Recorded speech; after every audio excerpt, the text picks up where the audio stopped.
आदेश बांदेकर आपल्या सगळ्यांचं मनापासून स्वागत करतो।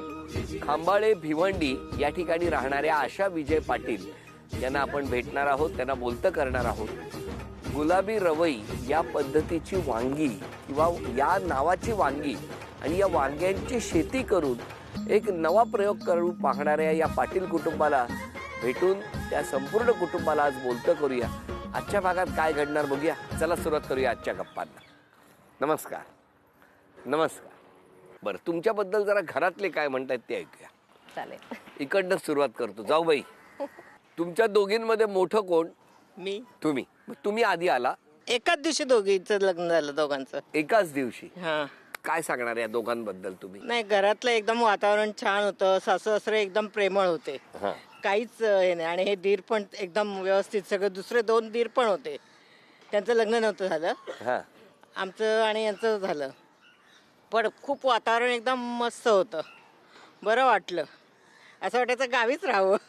हो, पण हे इकडे ठाण्याला होते ना, मग मला ठाण्याला यायला लागायचं। अच्छा अच्छा अच्छा। पण तुमचं माहेर कुठलं होतं? माझं ठाण्यालाच आहे। जावेचं आणि तुमचं कसं काय, म्हणजे एका दिवशी लग्न करून आलात हो, तेव्हा पहिल्यांदा एकमेकींशी संवाद झाला होता? व्यवस्थित। हो हो हो हो, झालं। कशी आहे जाऊबाई तुमची? एकदम मस्त, दिरांना खूप सहाय्य करते, सगळं व्यवस्थित घरी। मी इकडे असते, तीच सगळं घरचं बघते, सासू सासऱ्यांना सांभाळलं सगळं। तुमचं जाणं असतं कधी? हो, आम्ही सणावाराला आम्ही सर्व एकत्रच घरी सारखं फेऱ्या असायच्या आमच्या। आता जरा कमी झालं, सण असला की तिकडे जात? हा, एकत्र आमचं। बरं बरं बरं। काय हो, आणि त्या जाऊबाई कशा आहेत तुमच्या? चांगले चांगल्या म्हणजे काय? जेव्हा येतात सणावाराला तेव्हा तिकडे आल्यावर आराम करतात का मदत नाही, करतात? मदत करतात ना, काय काय कशाला मदत करतात? स्वयंपाक करायला कधी मला सांगा, भांड्याला भांडं लागतं का? लागते ना, भांड्याला लागतेच ना, लागते ना, म्हणजे सगळ्या घरांमध्येच लागते, हो की नाही? पण आमचं नाही कधी झालं तसं। तुमच्या नाही लागली? तुमची भांडी एक ठाण्याला होतं. तुम्ही सांगा, कारण तुम्ही सगळ्यात मोठे होता। नाही, आम्ही 4 भाऊ होतो, हो। हा सगळ्यात लहान होता आणि 2 भाऊंना आम्हाला शिक्षण द्यायचं होतं। मला वडिलांनी 10वी 11वी झालं तेव्हा 11वी होती। 11वी झाल्यानंतर मला डायरेक्ट त्याने नोकरीच लावली, BMC मध्ये कामालाच लावून टाकलं। मग दुसरे 2 भाऊ होते, मग त्यांचं पण शिक्षण करायचं होतं, याचं पण शिक्षण करायचं होतं। आम्ही शिक्षण चालू ठेवलं त्यांचं। त्याच्यानंतर मग त्याला ITI ला पण ॲडमिशन दिलं, तिथे पण त्यांनी काम नाही केलं, मग त्याला शेवटी शेतीत टाकलं। मग तिथे त्याला जे काही लागेल तो आम्ही आर्थिक पुरवठा त्याला करत होतो ठाण्यावरून सगळेजण। आणि त्याला काय इंजिन लागेल, काय बैल लागेल, काय हे लागेल बैलगाडी वगैरे, तर त्याच्यासाठी आर्थिक पुरवठा वगैरे आम्ही चालू ठेवला होता तेव्हा। आणि तो त्या प्रकारे आम्हाला हे करत होता, सहाय्य, चांगली मदत करत होता एकदम व्यवस्थित। आणि त्याच्यानंतर मग ते 2 भाऊ पण मग कमावते झाले, ते पण आम्हाला मदत करायला लागले। आणि ते पण चांगलं जे आत्ता जे आधुनिक तंत्रज्ञान आहे त्याच्याद्वारे आला, कारण ते एक प्राध्यापक होता आणि एक BMC मध्ये आमच्या जोडीलाच लागला होता तो, तर त्यांची पण मदत मिळाली। शेतीकडे पण आम्ही जास्त पैसा टाकायला सुरुवात केली, पण एक आमचं दुर्दैव की ते 2 लागोपाठ, एक 99 साली आणि एक 2000 साली दोन्ही भाऊ एक्सपायर झाले। हो। आणि त्याच्यामुळं मग आमचं सगळं खुंटत गेलं थोडंसं, गावचं सगळं हे। आणि मग त्याची याचा मुलगा पण माझ्याकडेच शिक्षणाला वगैरे होता, तर त्या दृष्टिकोनाने बरीच प्रगती केली। म्हणजे आता पंचक्रोशी त्याचं नाव आहे आमच्याकडे। कुठल्या शेतकरीला काय लागलंच तर पहिल्यांदा याला फोन करणार ना, विचारणार मला ही लागवड करायची आहे, मी काय करू। इवन तिथे जे आमच्या आजूबाजूला आंबाडी गाव आहे, तिथे एक बियाणं वगैरे करणारा आहे, दुकान आहे, तो पण याला विचारतो हे बियाणं कुठली आणू, काय करू, कुठली खतं ठेवू। आणि एकदम सळोख्याचे संबंध आहेत सगळ्यांची त्याचे। आणि कुठलं भांडण तंटा असलं तरी पण गावातले पहिल्यांदा याला विचारायला येणार का असं असं भांडण झालेलं आहे, मिटवायचं आहे, चला।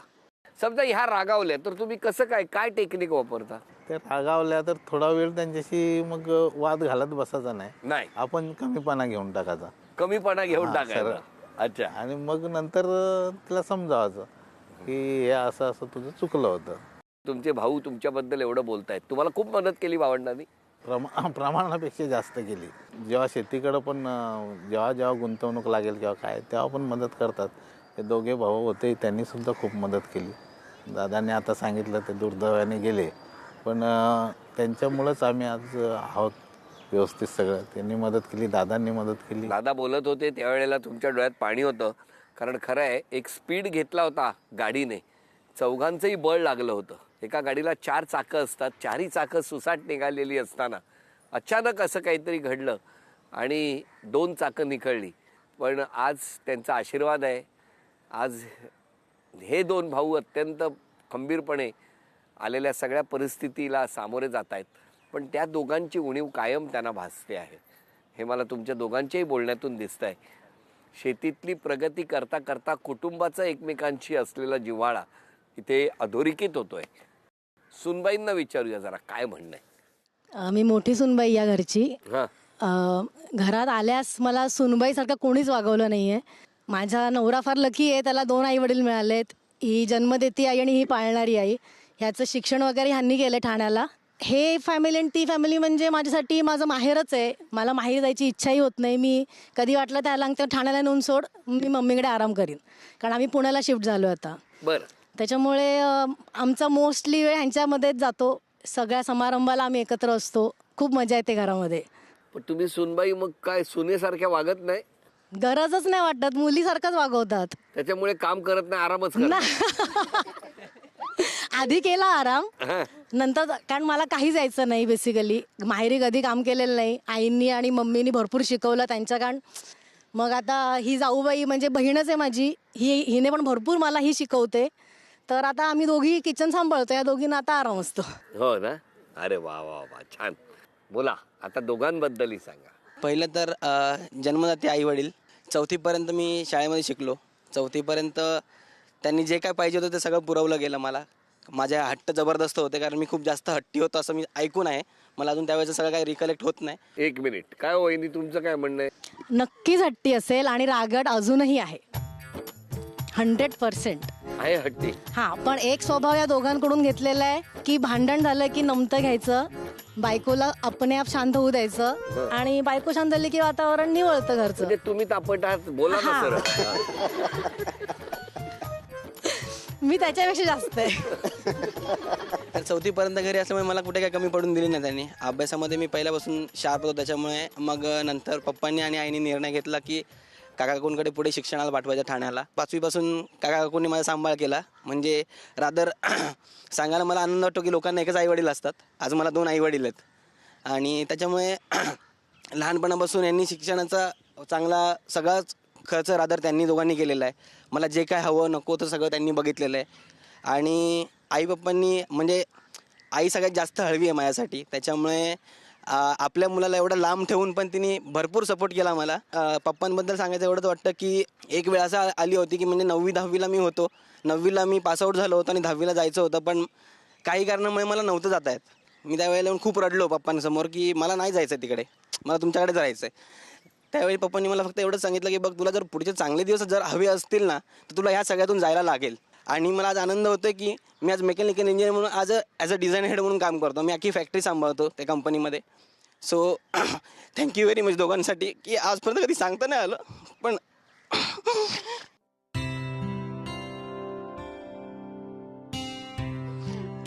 मी नाही व्यक्त होत कधी. आई आणि पप्पांनी कधीच दाखवलं नाही की एवढा लांब राहतोस तू, कसं राहतोस.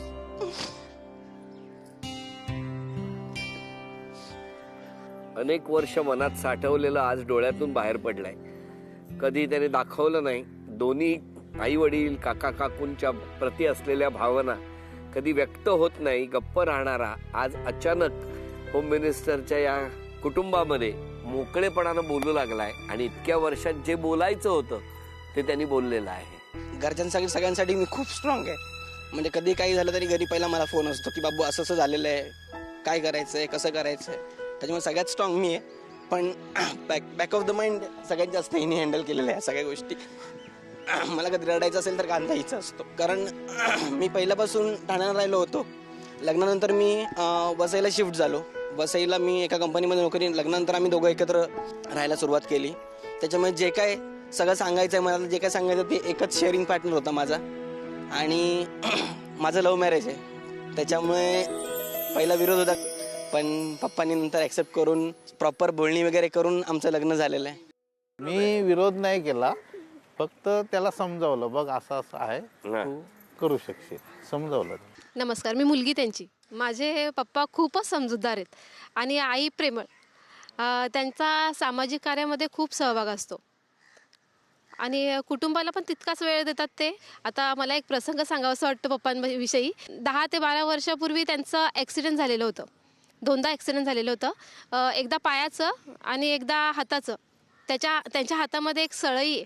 आता 8-10 दिवसापूर्वी मी माहेरी गेलेली. थंडीचा त्यांना त्रास होतो. रात्री त्यांचा पाय एकदम सुजलेला, त्यांना चालता पण येत नव्हतं. मी सांगितलं, पप्पा जरा आराम करा, आता उद्या काय शेतावरती तुम्ही जाऊ नका.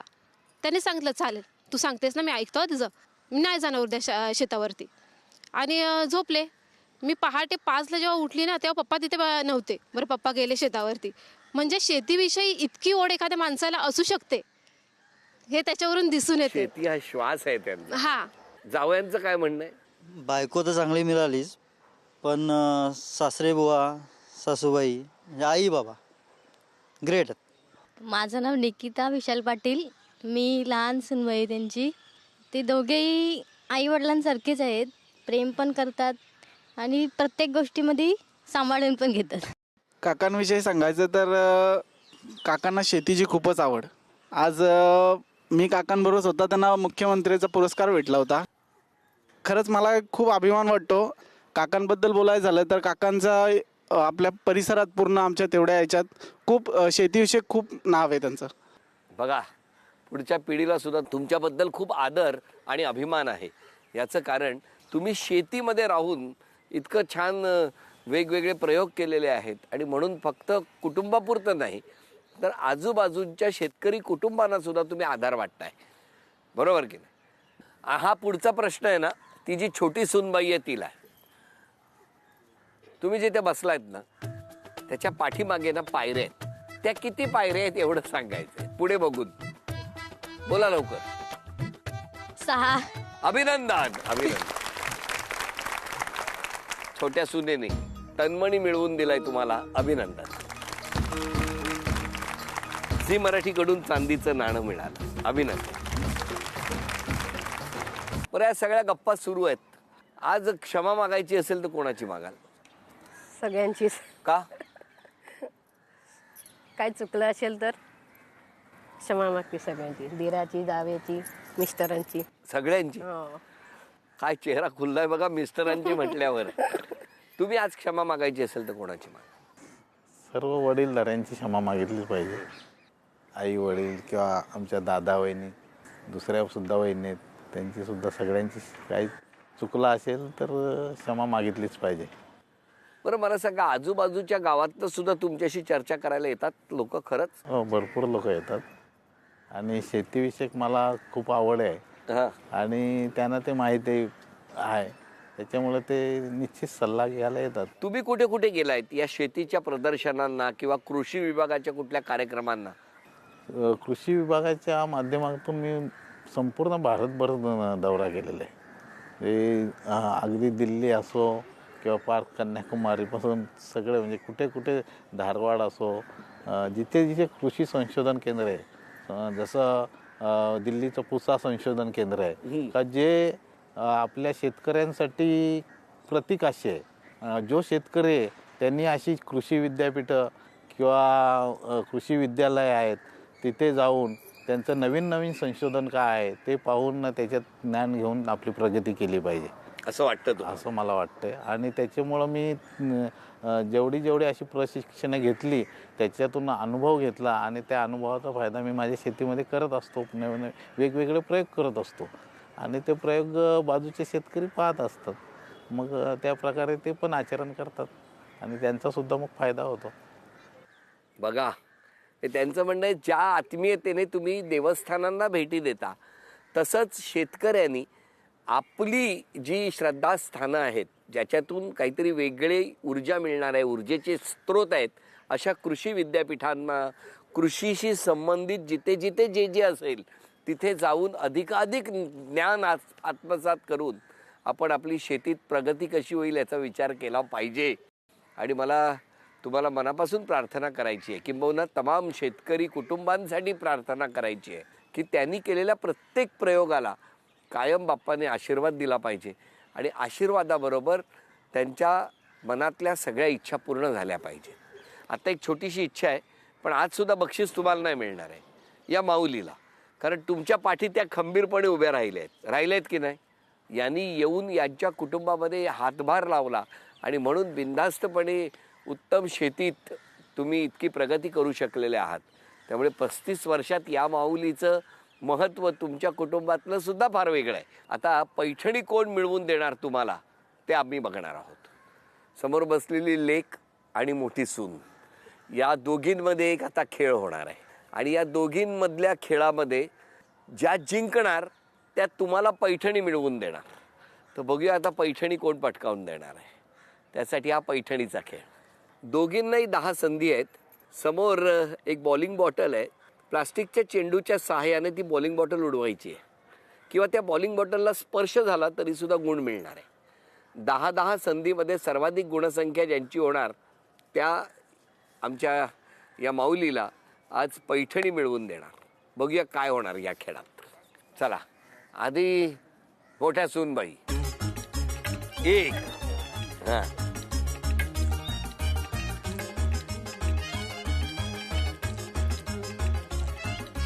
2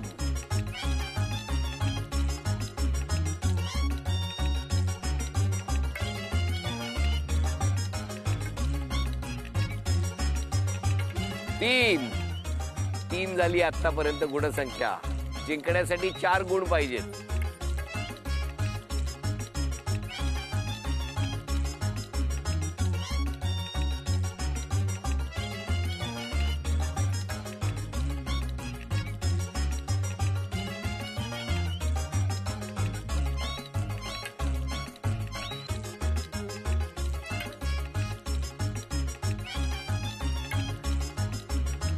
'चला, सुनबाईंनी पैठणी मिळवून दिली तुम्हाला.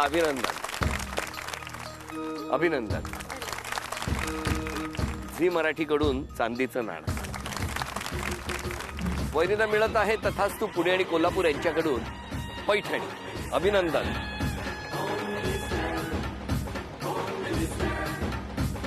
या पाटील कुटुंबाला शुभेच्छा देऊन आजचा भाग इथेच संपतो आहे. पुन्हा भेटूया अशीच एक पैठणी घेऊन होम मिनिस्टरच्या पुढच्या भागात. नमस्कार.